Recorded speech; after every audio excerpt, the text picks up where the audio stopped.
29টা কেন্দ্রে সবুজ আবির উঠল পূর্ব মেদিনীপুরের তমলুকার ঘাঁটি। এটা কিন্তু আমার কাছে একটা আফসোস। হবে না, একটা আওয়াজ হবে না, যা বলবো শুধু আমি বলবো, অন্য যা বলার ঠিক ফোরাম তৈরি হবে, সেখানে আলোচনা হবে। এর বাইরে কোনো হাততালিও করবে না, কোনো কমেন্ট হবে না। পঞ্চায়েত নির্বাচন পর্যন্ত আমরা চেষ্টা করেছি সবাই, লোকসভা নির্বাচনও সুদক্ষভাবে চেষ্টা হয়েছে, কিন্তু আমাদের আত্মসমালোচনার জায়গা আছে। পূর্ব মেদিনীপুর একটা ঐতিহ্যশালী জায়গা।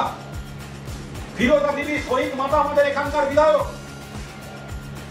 পূর্ব মেদিনীপুর এপাশে তমলুক, ওপাশে কাঁথি।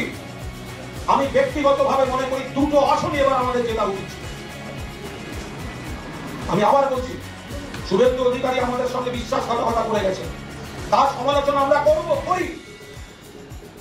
শুভেন্দুর সমালোচনা পরে করবেন, আগে আমাদের ঘর সামলাতে হবে, আমাদের নিজেদের ব্যর্থতা দেখতে হবে। যদি সবাই এত বড় বড় নেতা, কেন যেটা হলো না দুটো আসন? কিসের জন্য যেটা হয়নি দুটো আসন? মমতা ব্যানার্জি কোনো খামতি রাখেননি, অভিষেক ব্যানার্জি কোনো খামতি রাখেননি। কেন এই সিটটা যেটা হয়নি? কেন কেন কেন যেটা হয়নি? কোথায় বাধা ছিল? আমাদের এই ভুলগুলো বের করতে হবে। কন্যাশ্রী চলছে, লক্ষ্মীর ভান্ডার চলছে, যে 29টা আসন জিতেছে সেখানে যা যা স্কিম চলে সেগুলো পূর্ব মেদিনীপুরের দুটো আসনেও, তাহলে আমরা বার করতে পারি।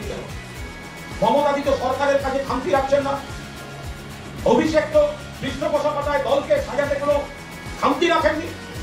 তাহলে কিছু কিছু জায়গায় আমাদের ভুল হচ্ছে, আমাদের কোথাও ভুল হয়েছে। আমি ঠিক না আপনি ঠিক, এই করতে করতে আমরা খাল কেটে কুমিরে ফেলেছি। এই ইগো রাখা যাবে না।